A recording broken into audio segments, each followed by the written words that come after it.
Assalamualaikum warahmatullahi wabarakatuh.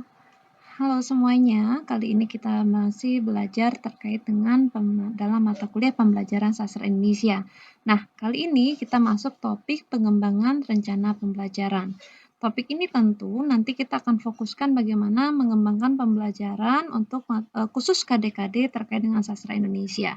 Nah, bagi seorang guru ataupun Anda calon seorang guru, ini adalah bagian penting yang harus dikuasai agar dapat menghasilkan pembelajaran yang menyenangkan atau sesuai dengan tujuan pembelajaran sastra itu sendiri, yaitu tercapainya apresiasi sastra.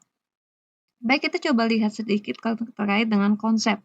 Konsep rencana pembelajaran atau yang lebih dikenal dengan istilah RPP, rencana pelaksanaan pembelajaran itu sederhananya dapat kita artikan ini itu adalah pegangan seorang guru dalam mengajar di dalam kelas. RPP itu dibuat oleh guru untuk membantunya dalam mengajarkan agar sesuai dengan KI dan KD. Nah, ini prinsip konsep sederhana ya, kalau cari referensi tentu banyak. Nah, yang terpenting itu kalau juga sekarang guru-guru profesional itu sudah harus menyiapkan perangkat yang harusnya atau RPP-nya ya nanti, dan karena kita masih bahas RPP dulu. Perangkat itu seperangkat itu harus menjadi perangkat yang fungsional. Jangan sampai RPP hanya bukan RPP yang sudah disiapkan oleh web atau RPP yang dibuatkan oleh perkumpulan guru-guru saja. Jadi harapannya tidak begitu. Bagaimana kita bisa menyusun RPP yang fungsional ya. Nah, untuk kali ini saya akan menyampaikan tahap 1 saja. Ada tahap pertama yang harus dilakukan oleh seorang guru. Nah, bagi Anda sebagai calon seorang guru yang sedang menempuh pendidikan di FKIP, khususnya di Pendidikan Bahasa dan Sastra Indonesia, tahap pertama yang akan kita bahas hari ini adalah bagaimana pentingnya menganalisis SKL, KI, dan KD. Ini tahap pertama yang harus dilakukan seorang guru. Nah, analisis SKL dan KI, ini kita fokus bagi dua ya, KL, KI, dan KD. SKL itu kepanjangannya standar kelulusan. Kalau KI itu kompetensi inti, sudah tahu tentunya ya. Nah, ini harus dilakukan oleh guru sebelum melaksanakan pembelajaran. Nah, ini ada dasarnya nih, Permendikbud nomor 20 tahun 2016 tentang SKL dan nomor 21 tahun 2016 tentang standar isi. Nah, analisis SKL dan KI ini berdasarkan tadi dalam peraturan tersebut itu adalah kriteria mengenai kualifikasi kemampuan lulusan yang mencakup sikap, pengetahuan, dan keterampilan. Nah, SKL ini terdiri atas kriteria kualifikasi kemampuan peserta didik yang diharapkan dapat dicapai setelah melaksanakan masa belajar di satuan pendidikan tersebut. Nah, itu baik itu sekolah dasar, menengah, atau menengah atas ya. Nah, tentunya dengan KI tadi harapannya SKL yang harus dicapai itu dapat tercapai. Maka adanya kompetensi inti, sinkronisasi horizontal sebagai kompetensi dasar pada setiap mata pelajaran itu nanti dapat dijaga. Nah, sinkronisasi secara horizontal ini juga harus didukung secara sinkronisasi vertikal. Berbagai kompetensi dasar pada mata pelajaran yang sama pada kelas yang berbeda dapat juga dijaga. Nah, ini pentingnya dilakukan seorang guru bagaimana menganalisis ini loh standar yang harus dicapai terkait kelulusan tingkat misalnya siswa kelas 7, 8, 9, 10. Nah, lalu bagaimana juga antar mata pelajaran itu diperhatikan. Maka sinkronisasi yang bentuknya horizontal maupun vertikal itu harus diperhatikan oleh seorang guru. Nah, sekarang bagaimana dengan analisis KD? Kalau KD ini sudah merujuk sekali ya. Kalau SKL dan KI tadi kan umum ya. Nah, kalau KD ini ada juga Permendikbudnya nomor 37 tahun 2018. Nah, ini biasanya sudah mengarah kepada tingkat kognitif karena tidak semua KD yang ada di sini dalam tingkatan yang sama seperti itu. Nah, kita lihat ya.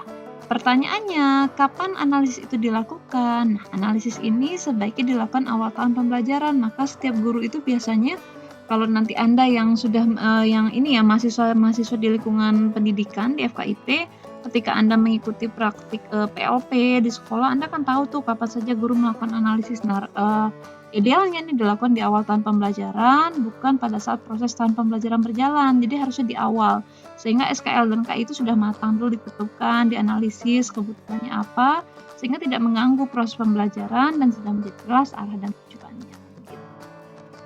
Nah, sekarang kita coba lebih rinci lagi. Apa sih tujuannya melakukan analisis SKL, KI, dan KD itu? Nah, analisis SKL-nya tujuannya mengetahui arah capaian setiap peserta didik dalam menuntaskan pembelajaran yang dilakukan. Nah, kali ini kan kita akan melakukan pembelajaran sastra nih khusus untuk memproses materi sastra.